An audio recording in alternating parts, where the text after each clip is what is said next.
So I am keenly aware that I stand between y'all and lunch. So I will do my best to be timely.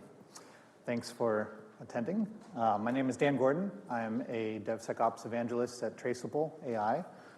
We, like all of the speakers in this track, I think, are focused around API security. So if you're new in the room, talk a little bit about that. But I'm guessing that a lot of you, raise your hands actually, if you're familiar with API security and why we need to be addressing it. Yeah, okay, great. So to set the kind of context, there's a lot of parts of what we need to think about when we're talking about API security. To have effective API security, you need to do, we kind of group it into 4 general categories. We're going to focus today on the first one. But in general, so we have a bearing, knowing your security posture, absolutely the first thing, because you can't protect what you don't know you have exposed. Protecting those APIs, being able to actually watch for problems, find issues and block them, or raise the flag on them. Gaining security insights, we think this is a very important piece, which is being able to understand the context of the attack point, of the incident, of whatever happened around the use of your APIs, because oftentimes what we see is it's not just one attack, right? And understanding the kill chain that gets you to that attack point can also be very helpful in being able to look forensically as well as threat hunting. And then finally, but certainly not least, probably actually first, is developing secure APIs in the first place.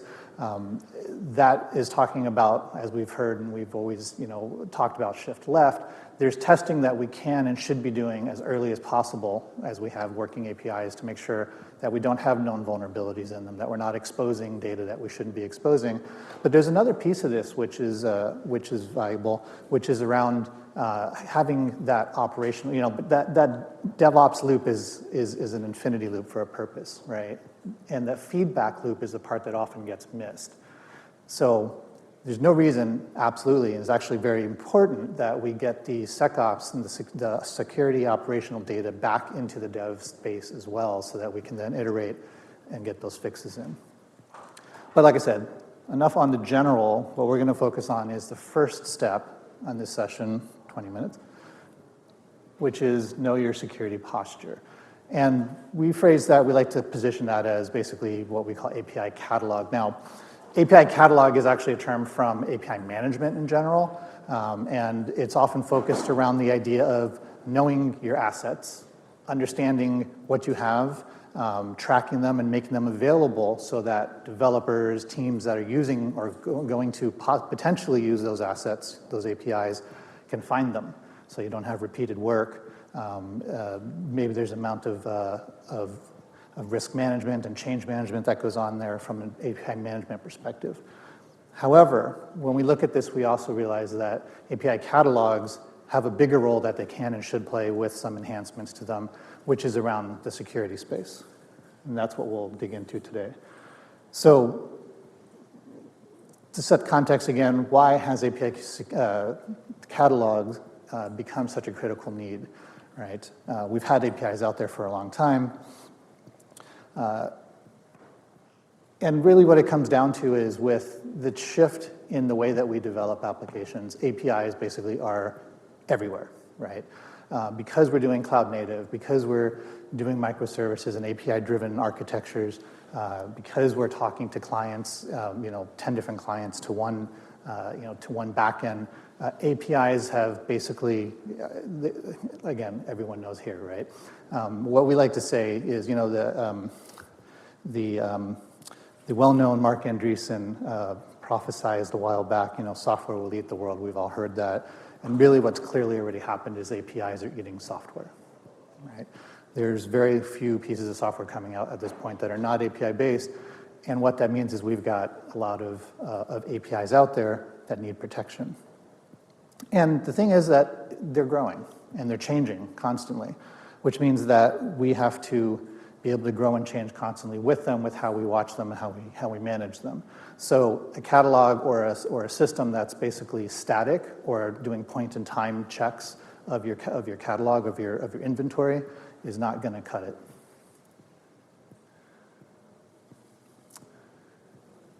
And so we call this API sprawl. Like in the old days of VMs where everyone said, VMs are great, right? I can containerize before we were into containers. The logic, I had to add operating systems and all that, but this is great. I can freeze them, I can thaw them, et cetera. And so VM just got everywhere and we lost control of them, right? People weren't tracking them, like developers were popping them off like whenever they needed them, and we had VM sprawl. Container sprawl is a little bit more under control, but API sprawl is absolutely a thing. A lot of organizations we talk to, and I'll even ask for a show of hands here, how many of you are confident that you know how many APIs your organization is exposing to the world? Not a single hand? Yeah. Right, trick question, right? Where do those APIs reside? Who owns them? Who's changing them?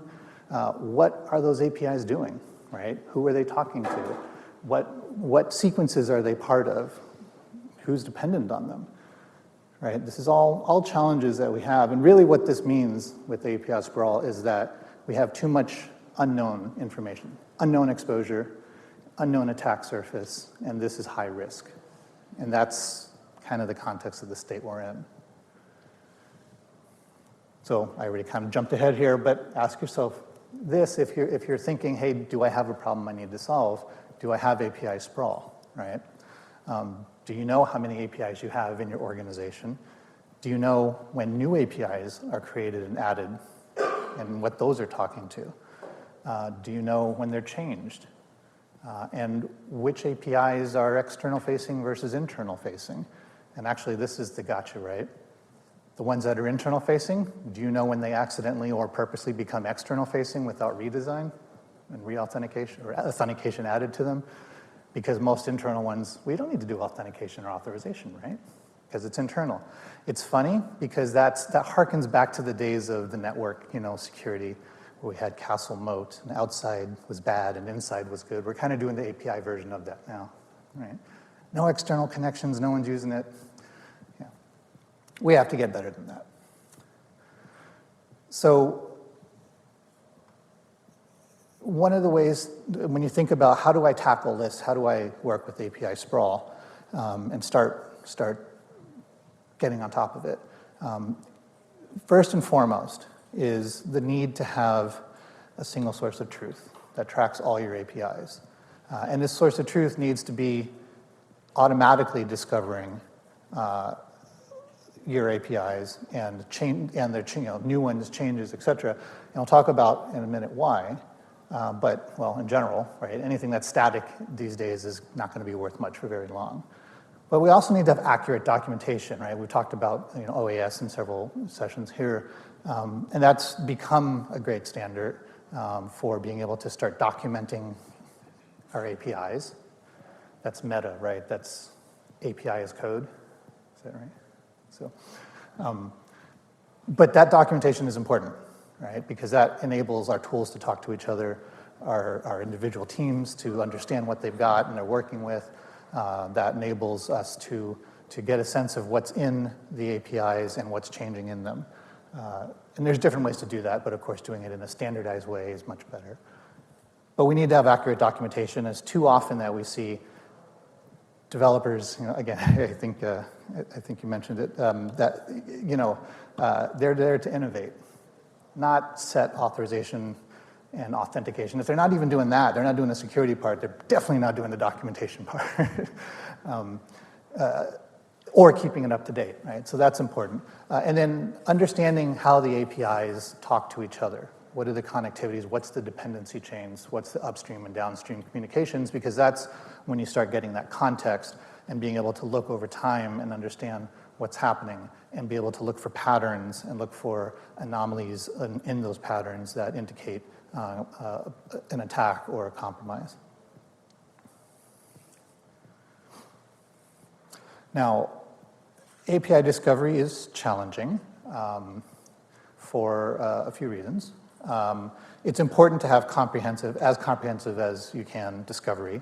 If you have discovery where you're looking across all of your applications except for these 5, and you find all of the APIs and you know they're all secure, you still have 5 that you don't know about, or even 1, right? So you have an exposure. So being able to make sure that you are covering all of the areas where you may have APIs hiding is important. Discovery is challenging for a few reasons. One is deployment, not in this case deployment of our applications, are pretty widespread, right? Cloud services, hybrid, on-prem. There's lots of options out there, which means we have to work with lots of technologies. It's distributed, right, by nature of what we're all doing now with distributed cloud applications. And the microservices, they're widespread and getting logs and data, and it also means you have different barriers and borders to cross when you're talking about getting data out on those applications or those services. And then agile releases, or CI/CD, DevOps, whatever you want to call it, we're moving faster. You know, it has enabled us as an organization, as an industry, to put out software faster, to create new APIs faster, to change those APIs, to adjust to what we need to do to create the business logic, the innovation that the business demands. So all of those make it challenging to have good discovery. And really the solution is to find, when you're looking for a solution, to make sure that you find one that has a very flexible way of collecting the data. Because what you don't want is for your organizational requirements or your architectural requirements to get in the way of having comprehensive data around your APIs.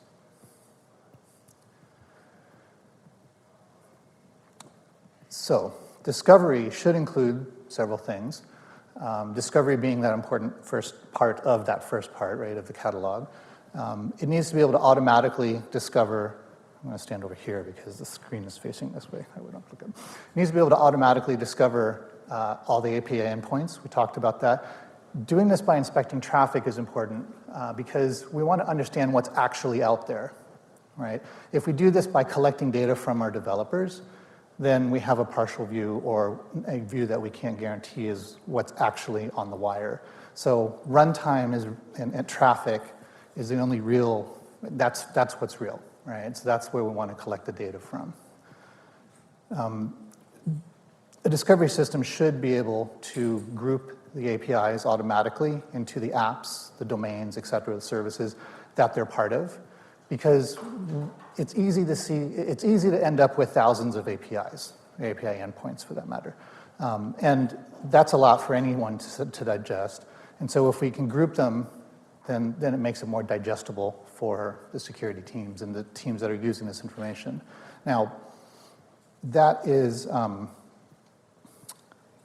so moving on. Classifying APIs as whether or not they're external facing or public or internal or third party is important to be able to do automatically. You don't want to have to do anything manually, including, that's what I was going to say earlier, on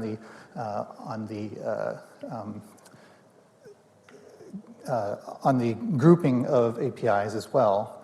There are means where you can tag things and group them and say, yeah, this is part of that. Again, manual work tends to get off bases, right? So we want as much automatic creation as we can. And then automatically cataloging anything new. When new APIs come up, when existing APIs change, we need to be able to identify that. A discovery system should identify that and then catalog it.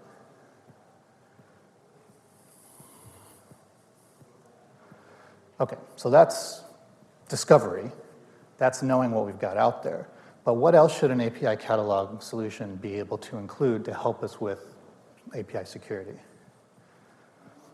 Should be actionable, right? Having data is good, that's important. But being able to operate on that data within the context of the data and the challenges that it's presenting is even better, more important. So again, here we are with Open API Specification OAS. You will hear possibly OAS or Swagger still. There's still some folks calling it Swagger. Those are all the same thing. I assume most folks here are familiar with OAS? Yeah, okay. So So I'll jump over that a little bit. It's a common representation for producers and consumers. Thank you, Swagger, for being generous to turn that over to open source. But the benefits are manyfold. One is we have the same language between teams and partners. We have the way to communicate. We have portability between tools, which means one tool can create the specification, something else can analyze it, right? That's good. That means we can pull the best of our best together. And this last one is important from a security perspective, right? It makes it easier for tools to identify where APIs are exposing sensitive data and where they're exposing it, because now we have a standardized form that represents it. So we can say on this line over here, or at this point, here's where there's a challenge or a problem. But the other thing that we need is conformance analysis, and it needs to be able to do that at scale because, okay, great, we've cataloged our APIs. We had a lot more than we expected, thousands maybe, and we've got something that's creating open API specifications for them. Fantastic. So now we have an idea of what each of those endpoints actually looks like. Now what do I do with that, right? That's a scale problem, right? If we can't consume all of that data, we want to be able to do that again, automated. We want an AI, we want a system to look at that and to be able to constantly watch for change within that, to be able to flag when what's actually on the wire, remember that piece of it, doesn't match what's documented, right? Or what some other system generated, right? So we always want to be able to compare consistently and continuously whatever is the developer version or the other tool version, et cetera, whatever is with the auditors, whatever is in the docs, to what's actually happening live on the wire in runtime. And this is where we find missing APIs, shadow APIs, zombies, APIs that we thought we retired but are still running out there, version 1, that we turned off, but we didn't, right? This is where we find issues with parameters where someone might document that a parameter is encrypted, but it actually isn't, right? And so this is important to be able to do and to be able to do at scale, which again means automation.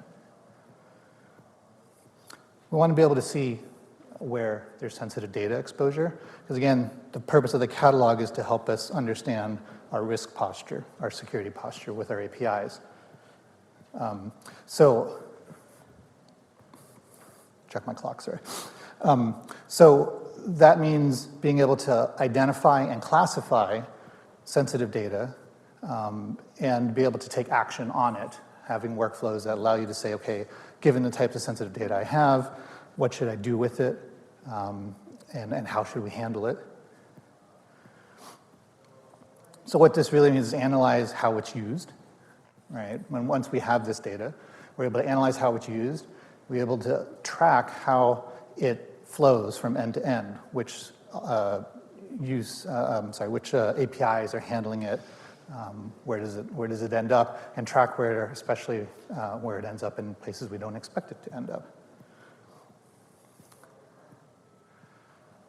And then bringing this all together is an ability to do risk scoring. Because what happens when you have thousands of APIs, or even hundreds of APIs, it's like the old, security audit reports that you get back, I want to go to production, and they go, here, fix these first, right? What we need is something that can take a look at each of those endpoints, not just the service, but all of the endpoints in the service, and to do an assessment for us, and then tell us that, so that we can prioritize what are the highest risk API endpoints that need to be addressed. Right, and this should be based off of several criteria. Some of the standard is really what is the likelihood of a breach happening and what is the impact of a breach happening. And that should be based on several criteria that we're talking about collecting, like the deviations in conformance, if it's public or external or internal, whether or not it has sensitive data running through it, whether or not it's encrypted or not, right? And those are some basic ones. You have also ones like geography, where Where are the majority of the connections coming from? Is it an API endpoint that is connected to by thousands of different IPs or one, right? One is higher risk than the other. So we want to be able to take all that data from everything we just looked at before and more and say per API endpoint, what is the risk level?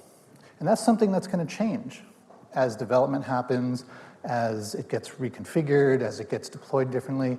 So that has to be also something that we're churning through and watching and adjusting consistently. But what the advantage of that is that allows the security team, the development team to focus in and prioritize and attack and fix, I shouldn't say attack, to fix and remediate the most risky APIs first.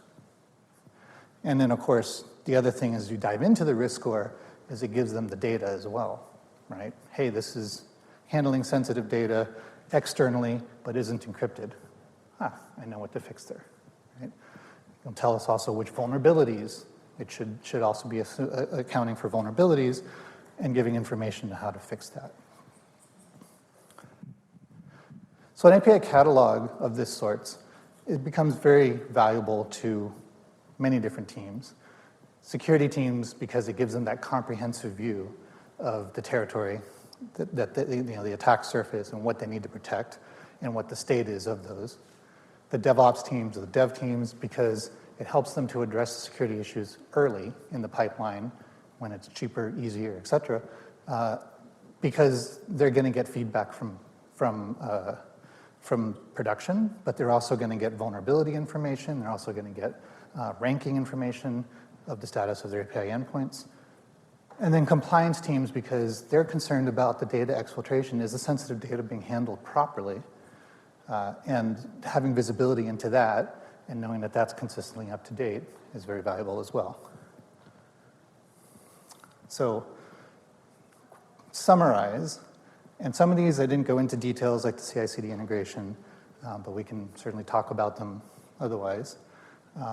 But automatic API discovery, open API spec support is important. Change detection, so we understand when what we've scanned and what we think is the truth has changed. Conformance analysis, so that we can compare the real to the documented. API dependency, so that we can track what's talking to what. That helps us understand what ends up being external. That also helps us understand where the data goes and what the flow is. Sensitive data exposure, again, making sure that we understand where our sensitive data is, which APIs are handling it, and when it's going somewhere we don't want it to. API risk scoring, wrapping this all up so that we can get a quick read on where we need to focus and pay attention. And then CI/CD integration so that we can loop back, feedback that information into dev, and also apply the testing that we would do in production earlier on as well, so that we can improve security as rapidly as possible. So again, these are the four main pillars. We talked about knowing your exposure. API catalog is what we term what we just talked about. I am from Traceable. This is as much commercial as I'm going to get, but be happy to talk to you about this or any more, any of these others as well. And like everyone, we have a booth out there. So, thank you. Okay. We have time maybe for one question. Does anybody have a question? Yes, here. Hi. Could you elaborate a little bit on how you would like to use OpenAPI specs to control the data sensitivity? Are you able to tag certain data elements as certain level of assurance, a certain level of risk, without using OpenAPI specs extensions? So if I understand the question correctly, so we're able to identify where there is sensitive data inside the OpenAPI spec and flag that.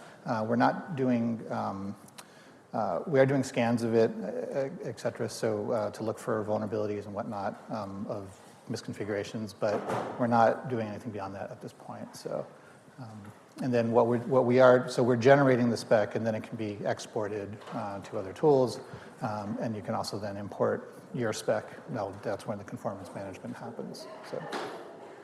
Yes, but this is based on the presumption that the model is included in Open API spec document, which is very often not true. Models are very often externalized and just referenced from the from the Open API specs or Swagger document. Yeah, I think I think that's something where I think there's a value in understanding where that model is munded as well or changed as well, right? But yeah, this is the runtime information. So.